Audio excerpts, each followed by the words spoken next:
Welcome, everybody. Glad to have you with us for yet another CFFC educational event. We've had these going for 11 months now, and there's no end in sight, unfortunately, but we are paying attention to the news and watching the vaccination process, and hopefully we'll be back in person again very soon.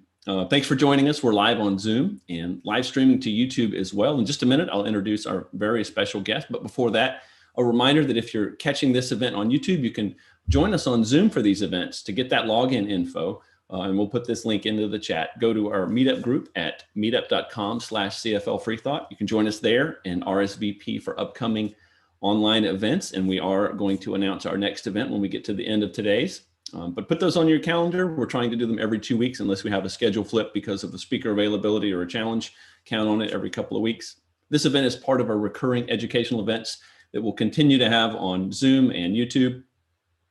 And for informational purposes, we do put the event on Facebook. You can find all of our past events, the recorded events, and follow us on YouTube at CFL Freethought. And lastly, if you want to be sure to get our monthly email updates for upcoming activities, all of which are online right now, except for the park cleanup, which we'll talk about when we get done as well. You can sign up for emails at tinyurl.com/CFFC newsletter. Give us your email and any other contact info that you'd like, and we'll keep in touch. Of course, we hope that you're already following us on Facebook. If not, you can find us there also at CFL Freethought. If you're with us in Zoom today, your microphone will be kept on mute so that you don't accidentally interrupt the presentation, because we know none of you would do that on purpose. If you keep your camera on, please do your best to avoid any distractions. You can find the chat option available at the bottom of your screen on your computer. Feel free to chat with one another there. If you're on a mobile device, just tap the screen and that should appear as an option on the bottom. And chat is where we want you to ask questions today. So put those in there and we'll get to as many as we can. We are monitoring the live stream on YouTube, so you can comment there with questions. If you have questions, please do that. If you're watching the stream live, but you can do it if you're not watching the stream live, but you won't get an answer to your question. So just keep that in mind. And with that, we'll go ahead and get started. We have a special guest, a returning guest to the CFFC today. He spoke at our 2017 Darwin Day. That seems so long ago, where we blew the doors off of our meeting space in nearby Winter Park, Florida. As many of you also know, he and his wife, Lalandra, were scheduled to join us on the 7th annual Freethought cruise last March before the pandemic changed the world forever. And while we are looking forward to doing that again, it's too soon to announce any plans, but Aron and Lalandra will be invited to join us when that happens. Aron's a well-known science communicator, secular activist, and a former candidate for Texas State Senate. Many of you know that, but some of you may not. He has over 250,000 subscribers on YouTube. His videos there promoting scientific skepticism, secular politics, and humanist values. He's a board member of American Atheists, an ordained Dudeist priest, which you should definitely look up if you've not heard of that. And he's the director of the Phylogeny Explorer Project, a navigable online encyclopedic depiction of the entire taxonomic tree of life that we know of. And I'm sure we'll be adding to that forever as we find new species. Aron is best known as the author of Foundational Falsehoods of Creationism, and his public testimony before the Texas State Board of Education during their attempts to denigrate evolution and teach Christian Nationalist propaganda in science, sex ed, and social studies classrooms of public schools. He was a big part of that activism in Texas a few years ago. And we're always staying tuned into what Texas school boards are doing, because it has a big impact on the rest of the nation. But with that, I will welcome Aron to the show. Glad to have you with us. Thank you very much. Happy to be here. You may hear a constant meowing. It's been suggested that I might, clue you guys in on what that is. I have a parrot who has figured out that cats get attention when they meow, so he meows. So that's what that is. All right. So I have a presentation. We'll go ahead and jump into it. Are we good? Yeah, it's all you, Aron. And just if anything comes up difficulties wise, I will jump in. Otherwise, you have the stage. All right. Well, thank you very much. The Christian Trinity is similar to the Hindu Trimurti, where three gods are united in one Godhead. However, while Brahma, Vishnu, and Shiva are all individuals with their own lives and even wives, yet working together as a unified committee like a district court with 3 judges, Christians, specifically Trinitarian Christians, believe that their Godhead of the Father, Son, and Holy Ghost are all the same person in 3 different forms, as if God is playing a video game and Jesus is his character. God made flesh so that a spiritual being can play in a physical world, just like we'll be in a physical world playing a digital character in a computerized world. However different that character may be from the player, they are still effectively the same person, meaning that the character is whoever the player is and would consequently know everything the player does. This idea of Jesus being the physical manifestation of the Spirit of God is not well supported in the Bible, which never mentions the Trinity, and there are a number of verses in both the Old and New Testaments which contradict that idea. And for that reason, Sir Isaac Newton, who was a very religious Christian, insisted that the Bible shows that God and Jesus are 2 distinct characters with different minds knowing different things. So not all Christians are Trinitarian. Some are binitarian or Unitarian. For example, American presidents John Adams, John Quincy Adams, Millard Fillmore, and William Howard Taft are all Unitarian Christians, believing that there's one God, known as El, Allah, Abba, or Jehovah, and that everyone else, including Jesus, is not God. The Church of Jesus Christ of Latter-day Saints, also known as the Mormon religion, is a Christian denomination. I know because I was raised by them, and they definitely consider themselves Christian. Their prophet said that he saw Jesus and Jehovah standing next to each other. So Mormons are a binitarian denomination, one of a few of in which the Father, Son, and Holy Ghost are each different from and not equal to each other. Mormons and Muslims both believe that Jesus was a prophet of God with miraculous powers, like many other prophets reportedly had, and that Jesus was special, being conceived within his human mother by the very Spirit of God himself. But they believe that Jesus was his own separate person and not a physical avatar of the Father God. Studies of the history of comparative world religions imply that Islam grew out of an early version of Unitarian Christianity called Arianism, because the Arians clashed with the Trinitarians at the Council of Nicaea in the 4th century, and the Arians were then banished to the city of Medina, where a good portion of Islam emerged some 3 centuries later. Likewise, a few centuries earlier, Christianity as a whole had already grown out of Rabbinic Judaism, albeit with some other mostly Greek influences. And Judaism, in turn, appears to have emerged another few centuries earlier than that from a blend of Persian and Mesopotamian mythos. Religion and languages both change over time in slightly different ways. The way languages evolve is analogous to the way animals evolve, through cladogenesis, where one species becomes 2 distinct yet similar ones by each building up their own library of local accents, idioms, slang terms, and so on. Excuse me. Until they become notably different dialects. And then they grow so far apart that ultimately they're no longer mutually intelligible. And then the process continues as those 2 become 4 and then 8 and so on, except for the ones like Latin, for example, that go extinct. Although that's not always consistent. I once saw a 2-way conversation where one guy was speaking Spanish and the other guy was speaking Italian, and those languages are closely related well enough that they understood each other, at least well enough to perform a business transaction. Languages sometimes borrow cognates from each other. English, for example, is a blend of Anglo-Saxon and Germanic, and it has adopted bits and pieces from other languages too. French, Russian, Arabic, and Spanish words are often found in modern English sentences.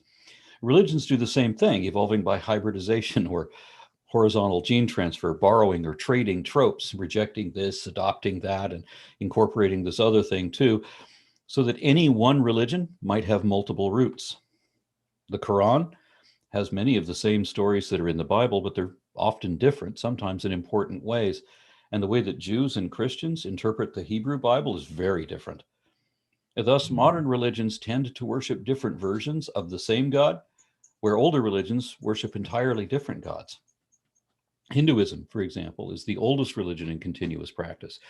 Even the more recent books in their library of scriptures are older than the Bible. But the oldest religions didn't necessarily depend on any gods at all, being based more on spirituality than on theology. Druidism, shamanism, Taoism, and animism are not based on deities so much as on spirits. Once upon a time, and for a very long time, before there was any formal theology, it seems that animism was the earliest, the most primitive, and the most enduring religion in many versions. It's a belief in which every person has a soul, but so does every other animal and every plant. Sometimes they even believe that rocks and mountains had spirits, and that activities and events could have spirits too. This is where we get our first gods: the god of spring or of the harvest, the god of war, the god of beer making, the god of basket weaving, all began as the spirit of spring and the spirit of war, and so on.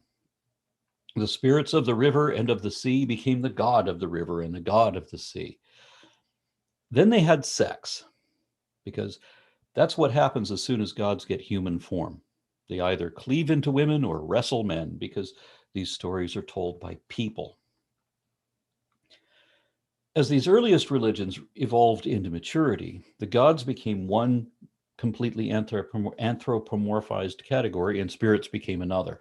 While gods technically are spirits capable of taking human form now and again, and killing the body would not kill the god, living things were considered to be physical bodies that only came to life if they were infused with a life force. This is essentially what George Stahl proposed in 1708 in his medical theory of animism, the foundation of vitalism, wherein life and disease were explained by an animating spirit inhabiting every part of the body, in which case it wouldn't be just people who had the spiritual component, but everything alive, including animals, plants, fungus, even bacteria. In other words, if you have a soul, then so does a tree, and so does an amoeba. If you have a soul, then your dog clearly does too. It's like when Obi-Wan Kenobi said, "The Force is an energy field created by all living things." As if life is the spiritual biosphere enveloping and animating bits of the material world. Such was my belief at the time, at one time, because I was conditioned by New Age hippie culture and fooled by deceptive media, which talked about ectoplasm and parapsychology as if either of those things were real.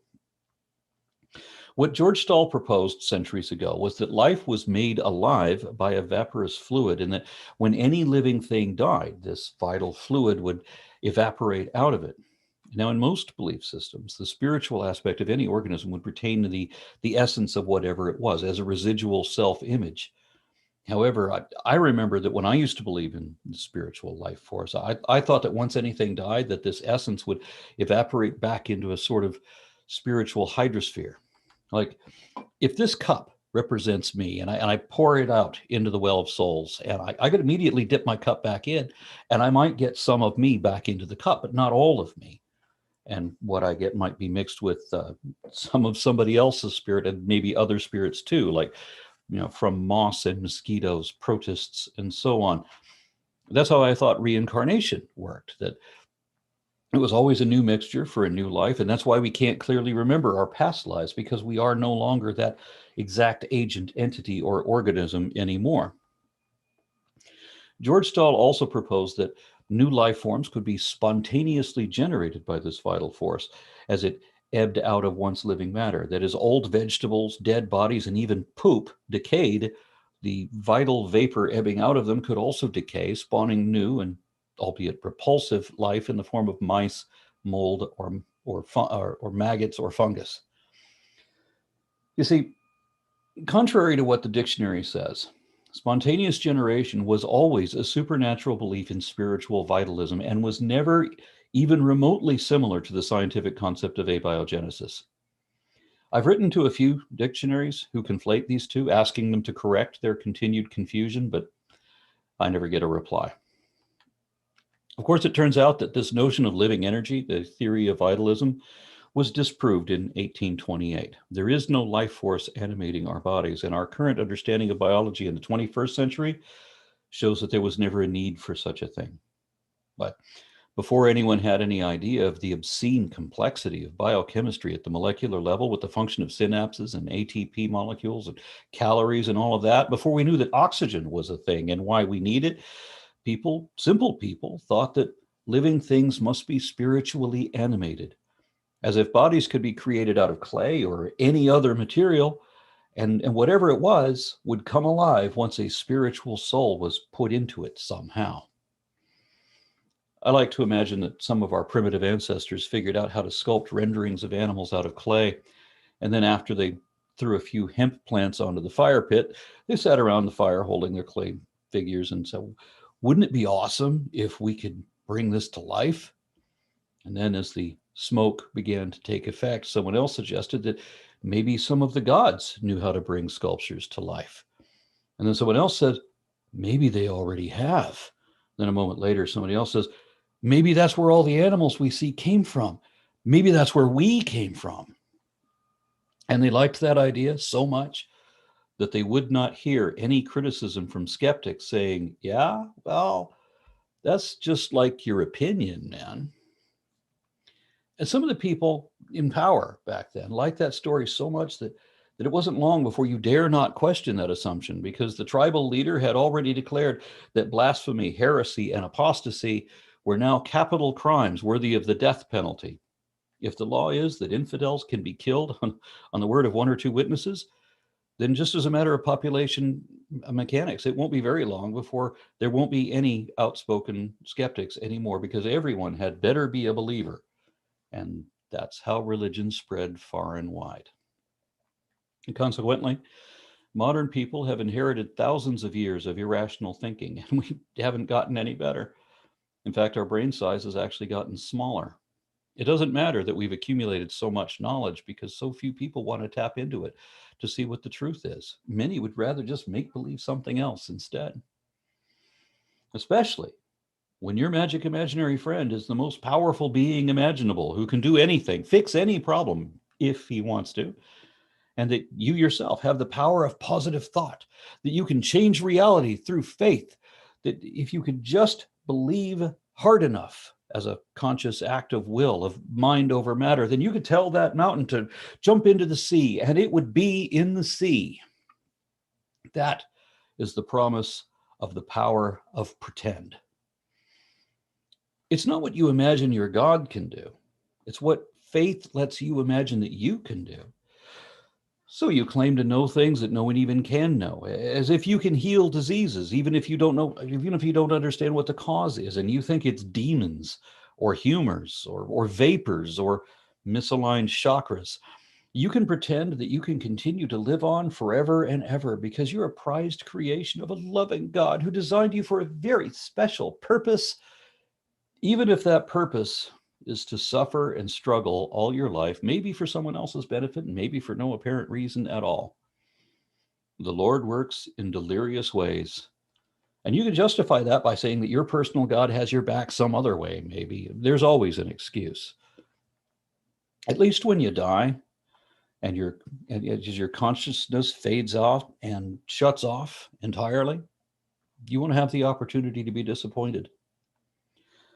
Now, while none of that fantasy has any appeal to me whatsoever, I understand that lots of other people really like believing in things that are not evidently true or even possible, for no more reason than because it makes them feel good somehow, like a high from a drug. And it gives them an excuse for everything that they don't understand. For example, very few people have an adequate understanding of how the brain works or what the mind is. The spiritual believers argue for an immaterial mind, a literal ghost in the machine, pushing buttons and pulling levers, driving our bodies around like vehicles, as if they could get out of this body when it breaks down and they could occupy and operate some other body, trading in the old one for a newer model, or they could become pedestrians for a while. Except that they'd be the kind that you can't see or test for in any way. You just got to believe that they're there. Spiritualists can't understand consciousness either. And they insist that not even neuroscientists understand the philosophy of mind, that the experts are mistaken in thinking that the mind is basically chemical. Instead, believers insist that consciousness comes only from the soul, which they say is separate from the body, that we exist in two forms, mind-body dualism. Daniel Dennett is a world-renowned cognitive scientist specializing in the philosophy of mind, and I had the opportunity to ask him about whether he thinks the mind is purely physical. He told me that as far as scientists are concerned, neuroscientists, psychologists, cognitive scientists, there is almost no, capital letters, no support for mind-body dualism. He said that Philip Goff, a philosopher, has made a brave foray into panpsychism, but it's ridiculed in most quarters. So there is no evident distinction between the mind and the physical body that makes up the mind. I've heard a number of religious believers trying to say that Daniel Dennett didn't believe in his own existence, that Dennett said that that the mind doesn't come from the brain, as if the mind is some mysterious otherworldly phenomenon. But that's not what Dennett said. He said that the mind doesn't come from any one part of the brain, that it is an emergent property of the entire brain collectively, along with the supportive biochemical matrix, of course. And I define the mind as a collection of mental aspects that give us the impression of our ever-changing state of being, the collective elements that make up our dynamic personalities, including our specific knowledge and continuous thoughts, perception, attitudes, aptitudes, propensities, proclivities, and so on, as well as our memories and personal histories, our various types of desires, along with integrated fears and neuroses, everything we think and feel, and how we do all of that, which makes us who we are, not as a static identity, but minute by minute, as all these things make up our impression of mind, keep adjusting to the current conditions. I think most lay people would agree with this general description, but there is some disagreement among scholars as to what the mind is, or even if there is such a thing at all. Neurophilosopher Patricia Churchland says there is no mind, there is only the brain, and that the mind is an illusion. If so, then only the illusion is immaterial, as each of these elements of what most of us would call the mind are individually definitely physical, meaning material. Churchland and Dennett both describe consciousness as the ebb and flow of neurons inside a healthy human brain, meaning that what we call the mind really does emanate from and is generated mostly by the brain. And I would add that other aspects of body chemistry contribute to that too. And I say this because the most basic element of the mind is consciousness, defined as an awareness of self and or perception of surroundings. You don't have to have human intelligence to have consciousness. There are numerous studies showing that other animals, and especially mammals, have consciousness as well as emotions very similar to our own, with much the same neural connectivity too. But even primitive animals with little or no brain are obviously able to perceive and react to the challenges of their environment without any neurons or receptory or sensory organs. There are even unicellular organisms with no brain at all, well, there's one unicellular organism that demonstrates a capacity for memory and reason in laboratory tests. It's just that having more sensory systems, especially with a multicellular organism with an advanced neural network of tens of billions of interconnected neurons to better coordinate all these collective senses, gives one a greater awareness and a higher level of consciousness. Believers insist that we are not just a bag of chemicals, as they put it, but regardless whether we are more than that, it is a fact that we are at least that.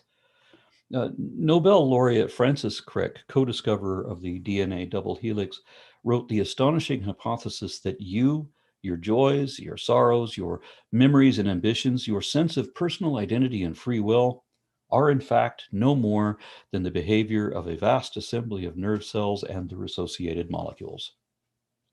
That sentiment really resonated with me. There is a beauty in stripping away our vanity to realize that we are actually far more complex than we ever imagined, and that all the patterns and tendencies we exhibit personally and collectively are emergent, being unwittingly detected by our most basic components, whether we look at individuals in a population, cells in a body, molecules in a cell, or whatever. But one of the arguments that believers like is that since the brain is made of atoms and atoms are not conscious themselves, then how could a collection of unconscious atoms become conscious? It's not just that these people don't understand the principle of emergence. It's like when creationists say that they accept only microevolution without understanding what it is, but that they don't accept macroevolution. Idealists accept only soft or weak emergence, but not what they call hard or strong emergence, which is the formation of the mind from collective functions of the brain. And rather than cite a neuroscientist to support this, some believers have instead cited Professor of Theoretical Physics Matthew Fisher, who says that neuroscientists have basically no idea how psychiatric pharmaceuticals work, because he says that no one understands the biochemical mechanisms underlying awareness. But the fact remains that we do know exactly how certain drugs block particular receptors and in the brain and what chemical reactions are taking place. Rather than attempt to explore the incomprehensible complexity of the haphazard configuration that we all are, which is quite different from the efficient simplicity that we should expect of divine designs, especially from a magical creator who is also an infallible super genius, spiritualists imagine that the ghost inside us does all the actual thinking, as if the brain isn't really capable of any of what it does. And if that was true, then every neuroscientist would believe in supernatural souls, right? So why are many of them, if not the majority of them, materialistic atheists? I reached out to a few neuroscientists at my school. Rick Gherkin, professor of life sciences, wrote back saying that he believes that the mind is a product of the brain, the body, the physical environment, and only those things. But he didn't give me the evidence behind that. Another neuroscientist, Steve Helms-Tillery, studies how the brain learns to use sensory information in the controlled skilled motor tasks, or in the control of skilled motor tasks, to operate not only the physical body, but also prosthetic devices. He sent me his own PDF presentation on how the mind is purely material, along with some explanation of brain functions that I thought were too technical to present here. So he wrote me a simplified version of how the brain builds physical connections when rehearsing pretty much anything, which is why you're good at things you practice and may forget a lot what you haven't had to recall in a while. He says, we know all the circuits involved in all these activities, episodic memories, and so on. And Tillery went on to explain REST networks, including the default mode network, amounting to a set of neural structures which appear to have coordinated activity when you are thinking and engaged in a specific task. These diffuse structures have a measure of synchrony in their oscillations, and activity in them appears more reliably when people are engaged in autobiographical thought. And some even call them the basis of ego. He says disruption of this default mode is a key element in psychedelic intoxication, and may be involved in such disparate mental phenomena as the dissolution of ego and synthesis, both of which are common when tripping. He added that these networks appear to be functional connectivities between neural areas which serve common functions. Thinking is connected with activation of particular of these circuits depending on the nature of the thoughts. And I heard back from another neuroscientist, Dr. Ann Rogolsky, Director of Communication Neuroimaging and Neuroscience Lab at Arizona State University. Her research interests include the neurobiology of language and music perception, and how these processes interact with attention and memory in the motor system. The aim of her work is to better understand the neural and cognitive resources that are needed to improve communication and quality of life for individuals who have experienced language and cognitive impairments after a brain injury, such as a stroke, which is definitely a physical effect to the mind, meaning that the mind cannot be supernatural. She has 2 points to back that up, and I quote. One, centuries of evidence that damage to the brain can completely change the morals, beliefs, and personality traits of a person. Phineas Gage may be the most famous example, but there are numerous other examples of this, one of them being a prominent finding in neurology that tumors that grow in particular parts of the brain can lead to drastic changes, such as towards pedophilia, violence, or either to devout religiousness or a complete loss of faith. Then, if the tumor is removed, these drastic changes are completely gone, or at least drastically reduced. Sometimes this happens almost immediately, or may take a few months as the brain recovers. The same sorts of things can happen due to a stroke, brain injury, due to a car accident, bacterial infections to the brain, etc. 2, she explained the basic premise of Antonio Damasio's somatic marker idea that has been supported by numerous peer-reviewed studies, that most people assume that our mind thinks up an emotion, and then because our mind is dealing with this emotion, we have a physiological response. For example, I see a police car about to pull me over. My mind says I should be anxious, and therefore, because I label this as an anxious situation, my heart rate will increase, I will begin to sweat, etc. But this is actually not the case at all. Instead, stimuli based on associations from previous experience with them, police lights, an angry person, our dog happily coming towards us, whatever, induces unconscious brain signals to induce a physiological response with increased heart rate, etc. Then our conscious mind, sometimes because of these physiological changes in previous experience with that situation, attaches a label to it of anxiousness, fear, happiness, whatever. Damasio's hypothesis goes on to say that our decisions of what to do with these situations are not dependent on our mind's thoughts about what's going on, but rather that unconscious physiological response. It doesn't matter if our mind knows what's going on. If that unconscious physiological response happens, our behavior is affected. So your body's response to a situation, not your mind, dictates how you will behave.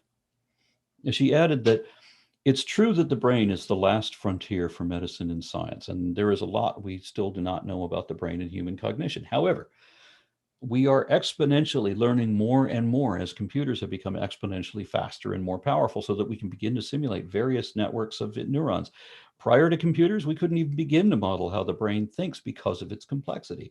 But now that we're getting better and better at it, there's still a lot left to be that is an unknown. There is medical advances at work. Before germs were discovered, people thought that diseases were brought about through hexes and evil spirits. She went on to say that a very convincing line of research is related to neural implants that can move robotic arms, which help people that have been paralyzed due to a spinal cord injury. Small computers implanted in the spinal cord or brain transduce neural signals into a computer code that then controls the movements of the person's hand. Thus, scientists have quite reliably translated the firing sequences of millions of neurons into a format which a computer can then make an arm do the exact thing the neurons were thinking of. There are many more neurons in the brain, 85 billion or so we have a long way to go, but this is major progress in that direction. Another convincing line of research that she mentioned is cochlear implants. The cochlea is technically part of the brain, situated deep inside the ear. It contains neurons that essentially transduce sound waves into neural firing. The neurons firing send the message to the rest of the brain, thereby allowing us to be aware of a sound. Until recently, damage to neurons in the cochlea due to genetic injury, mutation or injury meant that the person was deaf. But now, there are many amazing and heartwarming videos on YouTube of children hearing their mom for the first time because scientists and engineers have been able to design a computer, aka a cochlear implant, that can be implanted in a person's ear that can do the same things the neurons would have done had they been healthy. So again, we can design and build computers that work as neurons doing very complex things. She closed the message by saying that we have to acknowledge that if the mind can be altered, enhanced, and controlled by chemicals changing our mood and mental clarity and even your personality chemically, that kind of proves that the mind really is chemical and physically material, no matter how much the mystics want to pretend that it's magical, immortal spirit or some other imaginary nonsense. Those are her words, not mine. And we often hear that concepts are not material because they're not made of anything, but in fact, they are material because concepts originate as thoughts that exist in synapses. And some of the proof of that is that we now have the technology to reconstruct imagined letters from the visual cortex. Beyond that, there are devices that can now effectively read your mind to duplicate not just letters, but images to print out what is in your head. So concepts, thoughts, memories, everything that the mind is are all material. They're all made of and stored in material energy. They have effects on and can be affected by other physical materials. A well-known ethologist named Frans de Waal has become convinced that when we look at the behavior of highly social animals, you can see very clearly that there are things like feeling bad, that you did a dreadful thing. Animals feel a kind of guilt when they do something inappropriate. There is no doubt that when a dog does something that it knows it really shouldn't do and it gets caught, then it does what we do. Its head goes down, it hunches over, tail between its legs, and it skulks off. That behavior persists as it tries to reconcile or ask forgiveness. De Waal believes that there are no unique human emotions. We share these emotions because they're part of the subcortical structures with all mammals. Our media likes to tell us that we're only using 10% of our brains, when in fact we use the full 100%. The basal portions regulate glands and bodily functions, process sensory input, enable motor control, and so on. But the number of neurons we have in the cerebral cortex, or gray matter, is that 10% of our brains that do the higher order thinking, whence our wisdom, intelligence, and personalities emerge. This is what most people envision as their soul, with some enlightened spiritualists associating the soul with consciousness, as if the brain can't think or know anything without a soul inside it. So the topic always comes up that what happens when you're not conscious? I've actually heard spiritual leaders argue that when you're asleep and dreaming, your mind travels to a metaphysical plane, that they believe in dreams, or they believe that dreams are real and that reality is a dream. But what if you're not asleep? What happens when the brain gets shut down and seems dead but doesn't actually die and is somehow resuscitated later? This is when a small percentage of people suffering cardiac arrest may report a near-death experience, which in the United States tends to be described as a periodic or inexplicable perception, where there is no detectable brain activity, yet the patient still has at least the ability to hear and remember what was said later. How does memory function when there is no brain activity due to a lack of oxygen? I know that leukemia patients in an oxygen-deprived state shift into an unconscious phase where the body tries to minimize all costly functions in an attempt to preserve the brain for as long as possible. If this goes on too long, leading to brain damage, then how did your supernatural immortal soul lose the ability to think properly? If we are just spiritual passengers in these physical vehicles, then it wouldn't be possible to change our personalities, propensities, or proclivities with chemicals or drugs or physical damage to the brain. Spiritual beings are separate from and entirely independent of physical chemical effects. Yet, we know that drugs and surgery and other physical trauma can and definitely do affect who we are and how we think and feel, which all by itself should be evidence that there is no soul. And while we yet don't know how this happens, I suspect that when the brain is extremely stressed, the mind, which produces the brain, goes into something like a computer safe mode, because biochemical systems like breathing and so on that are controlled by the brain still function even when the brain isn't showing any activity. During such times, a few of those who report near-death experiences also report heightened perceptions that are impossible for physical senses, like out-of-body experience. And the reason I got into transcendental meditation when I was a young man was because I was fascinated by out-of-body experiences, which I took to be firsthand observation of the spiritual world. I had repeatedly achieved the unmistakable vibrations of the initial stage of that, but I was never able to transcend the flesh to see outside my own body, or to see my body from the outside. Worse than that, I interviewed other people professing to have these experiences under various conditions, and I found that there was no consistency between their accounts, like there certainly would be if it were really real. I found the same problem even in peer-reviewed studies. For example, Jeffrey Long is a medical doctor promoting the Near-Death Experience Research Foundation. He published a paper to establish their reality by listing similarities like the contrast of bright light with tunnel vision and the sensation of having found your happy place, which is not surprising during periods of extreme stress, especially facing an existential threat. But the paper also endorses dubious claims made by anecdotal accounts of the patients, and it ignores important disparities that call for the associated assumptions, or that call the associated assumptions into question, with some patients having terrifying experiences too. Some patients report seeing the spirit of their dead father or something like that, but how would you recognize him if he didn't have his body? Why would a spiritual form look exactly like the body he used to operate? None of us look like our cars. Was your father's spirit naked? No, of course not. In the spirit world, everyone has ghost clothes. A number of studies have shown that the description of near-death experiences differs significantly depending on the person's religious perspective. One illustrative experiment involved the God helmet. Significant stress on the brain can be safely duplicated without being near death, such as being flung in the centrifuge for astronaut training. The so-called God helmet is a device that electronically stimulates the brain in subtle ways. The most common reaction people have is the idea that another unspecified but intelligent presence was in the room with them. And some thought it was a ghost, and some thought it was a god. At least one person thought that the other presence was himself having an out-of-body experience.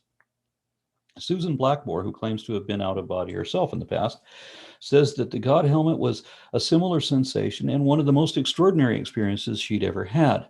She also remarked about how easy it would be to deceive someone with a device like this. And then this caused her to reflect back on her own prior studies on out-of-body experiences, causing her to question the reality that she once endorsed about out-of-body experiences.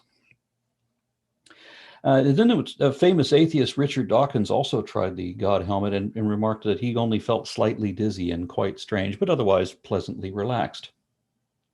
So he didn't have a religious experience at all. It wasn't ingrained into him to have one. This is consistently what happens as anecdotal religious claims are put to the test. They're found to be subjective, implausible, and not likely genuine experiences of anything supernatural. For another example, near-death experiences reported by Hindus don't match what is typically reported by those raised in Abrahamic faiths. And more importantly, Hindus report meeting their gods and so on during these experiences. You should read their accounts. They're quite different. I saved a video where a Swami claimed that his consciousness ascended out of his body to meet his God. He was even able to say how small the soul is, its physical size, and in what chakra the SIM card of the body is in. A visiting journalist asked the Swami why it is that in a near-death experience, Christians see Jesus, Buddhists see Buddha, and people of other religious faiths see whatever they expect to see. Because Hindus don't see Jesus and Christians don't see Krishna. There was never a revelation of spirituality that the subject did not already know about and believe in, which indicates that mystic visions and near-death experiences are illusions that only accentuate preconceived notions. The Swami answered that people experience whatever they believe, but that's just one God taking many forms. So that ultimately there is no truth to the idea that one must accept Jesus to be saved, nor is there a hell to be saved from. That's just what you were conditioned to believe in Christian culture. He is able to make that judgment about y'all, about Christians, but he's unable to recognize that he's only reciting what he was conditioned to believe himself, because Hindus see near-death experiences as proof of reincarnation from past lives. In a 2010 study attempting a psychological approach of out-of-body experiences and hallucinatory experiences, psychologist Alejandro Parra noted that undergraduate students reporting out-of-body experiences showed a higher level of cognitive perceptual schizotypy, absorption, disassociation, fantasy, and hallucination proneness and visual imagery than did non-OBEers, out-of-body experience people. He said this was in support of previous studies, and I should mention that Alejandro Parra is both a parapsychologist and a psychotherapist. A bit of a contradiction in terms, but there is obviously an overlap in the patients there. There's a lot more I could say about studies of past life experiences, but the most important thing is this. In a collective study of the neurological origin of out-of-body experiences, neurologists Olaf Blanke, Theodore Lundis, Lawrence Spinelli, and Margita Seek noted that despite great public interest and many case studies, systematic neurological studies of out-of-body experiences are extremely rare, and to date, no testable scientific theory exists. That study goes on to describe how these near-death experiences or out-of-body experiences, it describes them in terms of pathology, dysfunction, disorder, and mental imagery. So after 50 years, all believers have is a handful of unexplained anomalies that might literally be nothing more than lucky guesses or vivid dreams after the fact. In the entire history of bewildering inanity claimed by spiritualists of every sort in any religion, none of them have ever shown even the slightest substance for their phantasms. No reason to believe there was ever even a there. Instead, what we typically always only ever see are either the empty assertions of impossible nonsense, or we find frauds, like that toddler who got rich and famous selling 10 million books, claiming to have been to heaven in a near-death experience, only to admit later that he lied, being coached by his parents. He's not the only example of these type hoaxes. Religion is rife with them and based on them. Everyone wants to believe Yoda when he said, luminous beings are we, not this crude matter.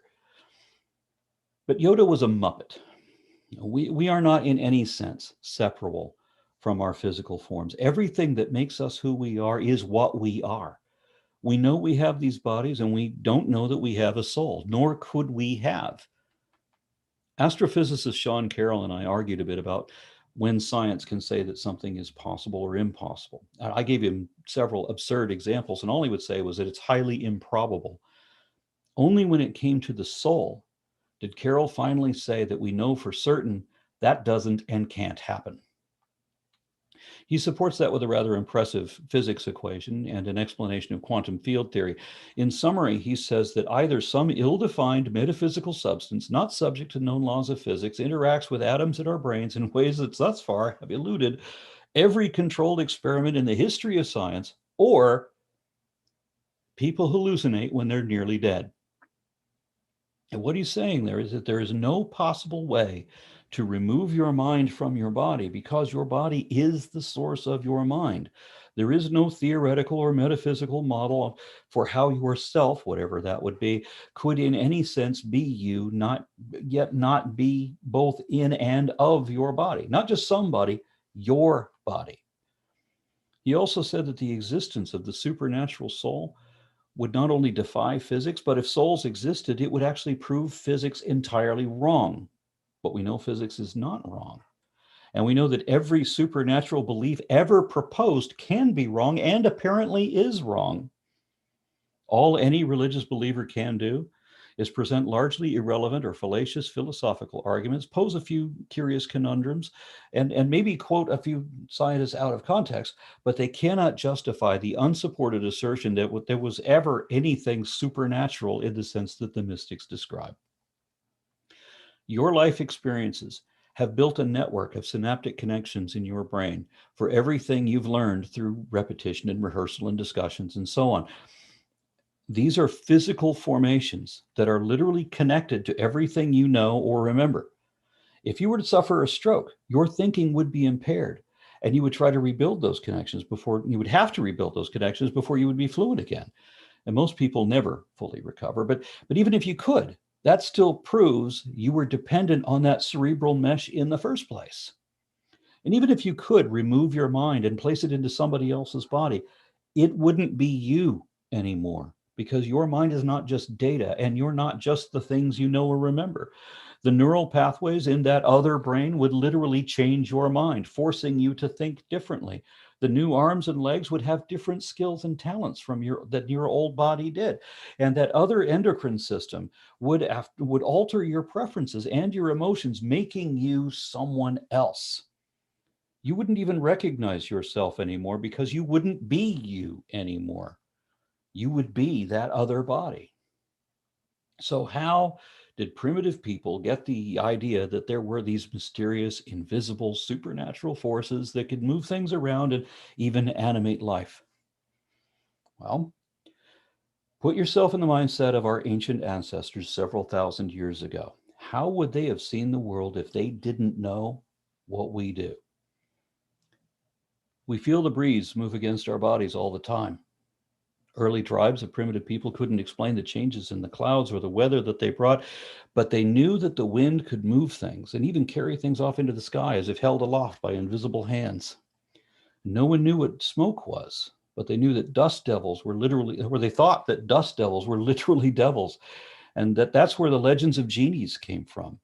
Whirlwinds appear out of nowhere and throw your stuff around and then disappear in evanescence.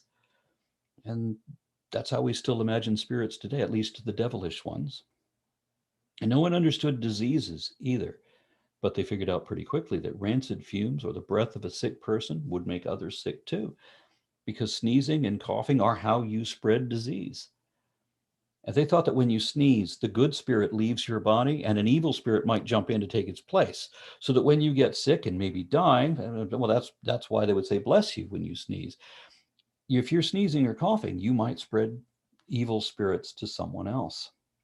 And notice that in the Bible, God performs a golem spell where he fashions a man out of mud and breathes into it the breath of life, to animate it, to make it come alive. Wherein Adam did not acquire a living soul, he became a living soul. And there are other versions of this trope in even older myths from Mesopotamia through the Orient, where some sort of magician makes clay figures come alive by breathing the breath of life into them. There are also other references to the breath of life where the movement of air is akin to a spiritual essence. A traditional Jewish belief is that when newborns take their first breath, they are infused with the spirit and become a living being. So air equals spirit. Since no one yet understood that air was made of particulate matter, but everyone knew that you would die if you can't breathe, and they knew that when people or animals die, they stop breathing, then it was believed that the movement of the air was somehow spiritual, and that when the spirit went inside you to give you life. So when Genesis 1:2 says that only the Spirit of God moved on the face of the waters, it's talking about the wind. And for another example, in Ezekiel 37:5-10, there's a necromancer going into a boneyard to revive an army of the dead. Again, he said unto me, prophesy upon these bones, and say unto them, O ye dry bones, hear the word of the Lord. Thus saith the Lord God unto these bones, behold, I will cause breath to enter you, and ye shall live, and I will lay sinews upon you, and cover you with skin, and put breath in you, and ye shall live, and ye shall know that I am the Lord.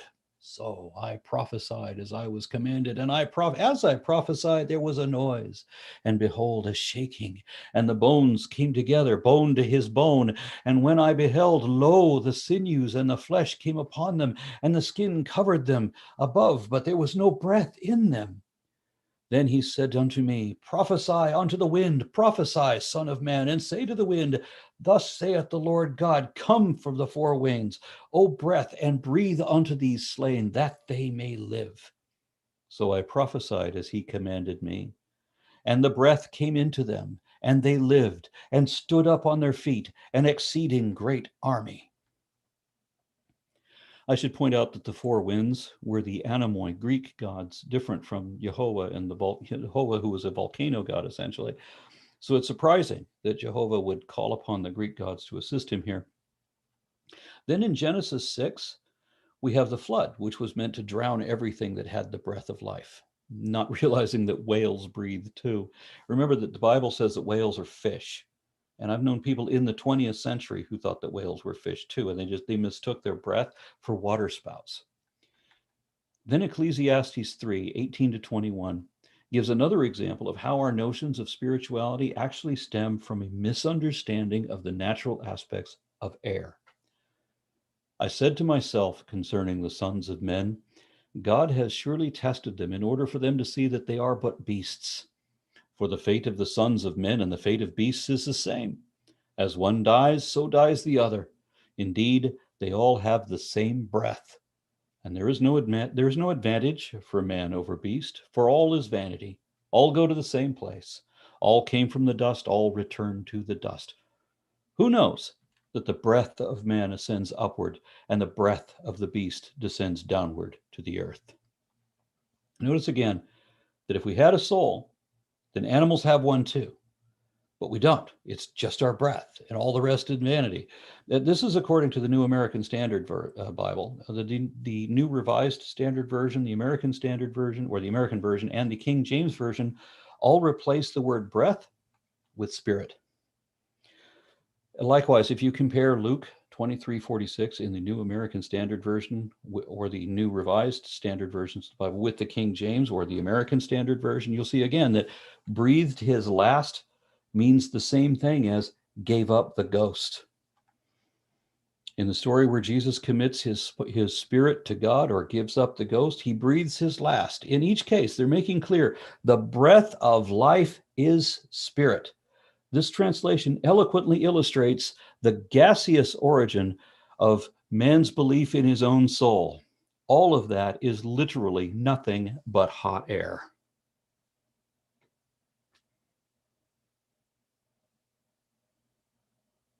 You'll have to imagine we're all applauding right now, Aaron, because we can't really unmute 50 people immediately, and so that was fantastic. I appreciate it, and it was a very good finish too. It was I think it was insightful to consider how, Jocelyn, if you'll share the spotlight, that would be great.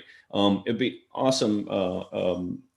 Or sure, I guess so. What I'm getting at is when you compare what people think about this today to what they think about in the past, I think that was a good contrast. And I came up with something that's probably not original when you were talking, but when you believe in magic, the impossible magically becomes possible, So you hit it on the head. I've got one question, one comment, and one joke. So folks, keep the questions coming. I appreciate the comments in the chat, and we've got a couple of folks, several folks watching on YouTube. So let's talk real quick about vocabulary. I think you did a pretty good job of this, but I want to kind of massage it a little bit for my own benefit and for other people, and drill in at one point that I think is not the subject of your talk, but the difference between soul and soul. And I don't mean SOLE, but I mean the characteristics that come out of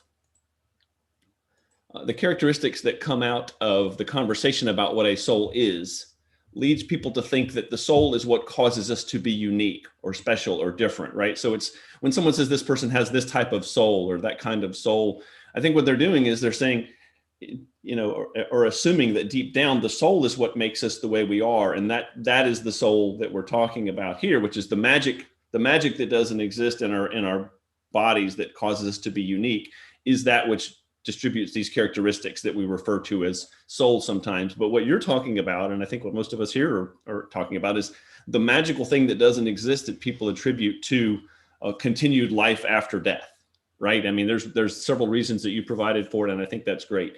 Let's start with the first one, which was a joke. I wanted to change my mind.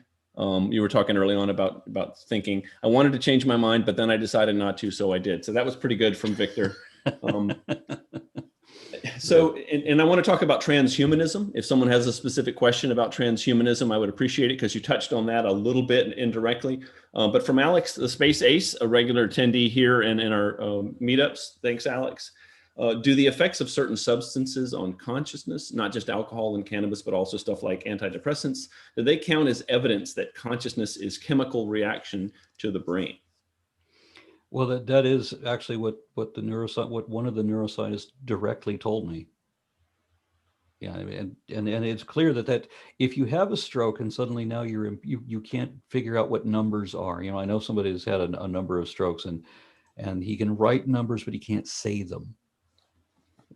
Go figure that out. But if you have a condition like that, how could you believe that you have a soul that is completely independent of your brain, that suddenly hasn't the ability to think anymore? And if a tumor can cause you to become religious or become atheist and then revert back once the tumor is corrected, what does that mean? I mean, is that clear? Your belief in God was caused by a tumor. Mm-hmm. There are some cases where it does seem to be that belief in God can be cured with Thorazine. Yeah.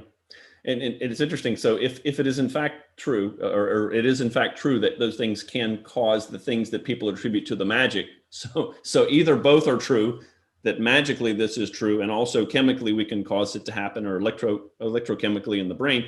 But I think we've got to go with Occam's razor here, right? We've got a lot more evidence that it's only caused by stimulations of different, physical forms versus the dreams that we have about how we want to live forever. I had a debate with an evangelical on this very topic. Yeah. And one of his arguments was that the soul exists in the brain and it does all this stuff. Well, we started eliminating all the things that the soul does, right? We know the brain thinks. He wanted to argue that the brain didn't think, that the brain didn't have the ability to perceive its surroundings. And so we clarify, here's all the reasons that we know that, having sensory organs and a mind means you definitely perceive, even if you didn't have either of these things. Even if you had no brain and no sensory organs, you would still have the ability to tell when you're being devoured, or when you're being destroyed. So one by one, we eliminate all of these things until the mind, this immaterial mind that this evangelical wanted to believe in. What does it do? Does it just sit in the rocking chair in the back of your head somewhere? I mean, everything else is running on autopilot, except that it doesn't have any abilities to fix any of the things. I mean, if it would be caused by tumors or surgeries or injuries or chemicals. Mm-hmm. Yeah, and there's really no usefulness when you talk about what are these things for. There's not much usefulness to the soul outside of the hope that you can live forever. And let's not even talk about that for a minute. Have you noticed that every evangelical wants to tell you all about hell in grisly detail, but they usually won't spend a minute talking about heaven? Because it's hell too. It's pretty much hell from what I've heard. Yeah. Heaven is hell too. Yeah. And you don't want to think about that one too long. Oh man, I'm not sure whether burning forever or worshiping forever would be less fun.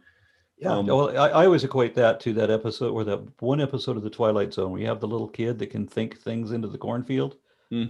Right, and so and he can read your mind, and you can't escape him. He's always there. He's always right where you are, and he knows what you're doing.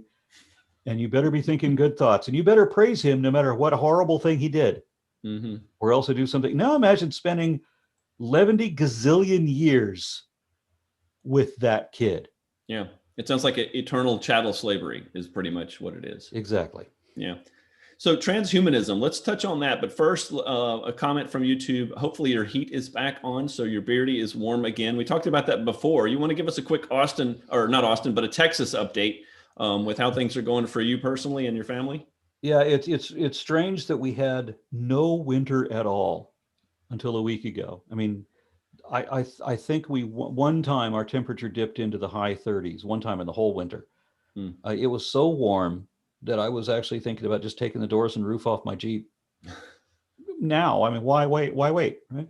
And then suddenly we have this unprecedented plunge that we have an entire winter crammed into a single week where it's colder temperatures than I've ever seen in the state. Now, I've been to places like Iowa, and I know places that have real winter, but it's never happened here.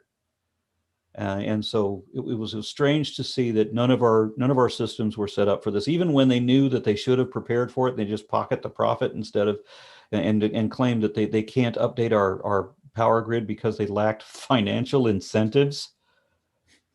Yeah, we'll be talking more about this financial incentives, about what you should have done and now what you're going to have to pay for later. But it meant that suddenly we had no power in the house. And I have a parrot that can't handle freezing temperatures. We got mammals that'll do just fine, but we do have that bearded dragon that relied on his heat rock and his solar lamp and all of that. So we ended up having to pack the family over into a motel on the Ark when we could find a motel. Because you can imagine that every place that had a room that still had power, because a lot of them didn't. Every hotel that still had electricity was full. Was full, sure. Yeah, with people bumming space on the floor for sure. Yep. Well, I'm glad you're doing well. I'm glad we got your power on and everybody back to health before your COVID vaccine today. So congrats on having your second one of those. Is that because you're in a specific field or in a specific? I don't know. My wife set it up. My wife set it up with a neighboring county that was way more efficient than ours. Okay. So I don't know how exactly we got in, but we got in, and it's done, and I'm happy. Great. As long as it didn't require a fake ID, I'm happy for you. Yeah, I didn't have to put a bonnet on it, pretend to be somebody. So a couple of things here. Let's first talk about transhumanism. We are at 4 minutes after. We'll shoot for about 6 more minutes to go, and we'll see how it falls out. So transhumanism, is that something that you've gotten into or talked about in any sense? Long before I ever knew that there was a word for transhumanism, I understood that there was a need for it. Now, a lot of people won't understand what we're talking about, and some of the people who embrace transhumanism don't know what it is either, because I've had arguments with people who think that transhumanism means that we will become gods somehow. What it means is that we can't allow evolution, we can't allow natural selection to have its usual effect on people. And I mean, if we allow everyone to live, then, which is the humane thing to do, we find ways to allow everyone to live, but then you don't get the selection to weed out when there's degradation in the genome. Every genome survives regardless what condition it is. So we have to modify, we have to take over our religion, or I'm not religion, Our bodies. Yeah. our evolution, because it's inhumane to allow natural selection to work on people, and it's inhumane to use eugenics against people. The only thing we can do is what they did. They did a nice illustration of this in the movie Gattaca, where we can modify genes. So like, for example, we could give people a mutation called PAX9 that is prevalent in some people in Mexico. There's like 100% population in this one area in Mexico where everybody has this PAX9 mutation. And what it does is causes the anagenesis of the third molar. So they do not have wisdom teeth. They do not have impacted wisdom teeth. They don't have the morbidity, the disfiguration, and all of that comes with that. So we could give people that mutation. We can give them the myostatin mutation where you have double the muscle mass and half the fat. We can give them I forget the name of the other mutation, but there's another one where you can have unbreakable bones. Is this when you're young or in vitro, or what are we talking about here? I would guess, well, at least in Gattaca, it was in vitro. They analyzed the genome and say, okay, this is your child. This is the child that you're having, but there's this problem, this problem, this problem that we've identified in the genome. And here at this stage, in like a blastopore form, we can change that. Mm-hmm. And so it would have congenital heart failure. It would have this other disfiguring thing, but we can correct it right here. Gotcha. And let that child grow as it would. Now, if you don't take the genetic approach, which is, I think, ideal, if you go some other route, well, then you can always repair. We can always go with like bionics with the prosthetics and everything. Because I mean, I grew up in the 70s. I thought that, the bionic man was a great idea at one point.